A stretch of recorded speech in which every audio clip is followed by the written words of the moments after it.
ದಾಸ ಎಷ್ಟಡಿ ನೀರು ಕೊಡ್ತೀಯಾ? ಕೇಸಿಂಗು ನೀರು ಎಷ್ಟಡಿ ಕೊಡ್ತೀಯಾ?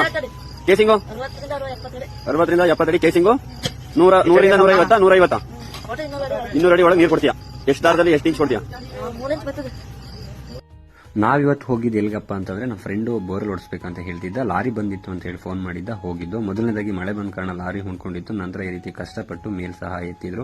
ಹಾಗೆ ಡ್ರೈವರ್ ಅಂಕಲ್ ಸಹ ನಾವು ಹೇಳ್ದಂಗೆ ನಾವು ಕೊಟ್ಟಂತ ಪಾಯಿಂಟ್ಗೆ ಲಾರಿನ ತಗೊಂಡು ಬಂದು ಸರಿಯಾಗಿ ಪಾಯಿಂಟ್ ಜಾಗಕ್ಕೆ ನಿಲ್ಸಿದ್ರು. ನಂತರ ನಮ್ಮ ದಾಸನ ಕೈಲಿ ಒಂದ್ಸಲ ನೋಡೋಣ ಅಂತ ಹೇಳಿ ಮತ್ತೆ ಪಾಯಿಂಟ್ ಮಾಡಿಸ್ತು. ನಮ್ಮ ದಾಸ ಸಹ ಪಾಯಿಂಟ್ ನ ಓಕೆ ಮಾಡ್ದ. ಅದಾದ್ಮೇಲೆ ನಮ್ಮ ಟೀಮಲ್ಲಿ ಯಾವಾಗ್ಲೂ ಬೋರ್ವೆಲ್ ಹೊಡಿಸ್ಬೇಕಾದ್ರೆ ಅವನ ಕೈಲೇ ಪೂಜೆ ಮಾಡಿಸ್ತೀವಿ. ಸೊ ಅವನ ಕೈಲೇ ಪೂಜೆನೂ ಸಹ ಮಾಡಿಸ್ತು.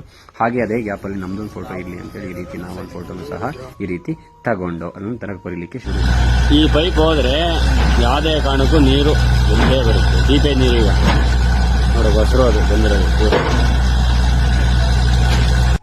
ನಾವು ಅನ್ಕೊಂಡಂಗೆ ತುಂಬಾ ಚೆನ್ನಾಗಿ ನೀರು ಬಂತು. ತುಂಬಾ ಖುಷಿ ಆಯ್ತು, ಏನಕ್ಕಂದ್ರೆ ನಮ್ದೇ ಪಾಯಿಂಟ್ ಅಂತ ಹೇಳಿ. ಅದೇ ಟೈಮ್ಗೆ ನಮಗೆ ಮೆಕ್ಯಾನಿಕ್ ಬಂದ್ರು. ನಾಳೆ ಮೋಟರ್ ಸಹ ಇಳಿಸೋಣ ಅಂತ ಹೇಳಿ ಮಾತಾಡ್ಕೊಂಡು ಕೂತಿದ್ದು. ನಂತರ ನಮ್ಮ ಅಪ್ಪ ಬಂದ್ರು, ಬಾ ಹೋಗೋಣ ಮನೆಗೆ ಅಂತ ಹೇಳಿ. ತುಂಬಾ ಲೇಟ್ ಆಗಿದ್ರಿಂದ ನಾನು ಅಪ್ಪನ ಜೊತೆ ಬೈಕ್ ಹತ್ಕೊಂಡು ಹೋದೆ. ಇವತ್ತಿನ ದಿನ ಇಷ್ಟ ಆಯ್ತು.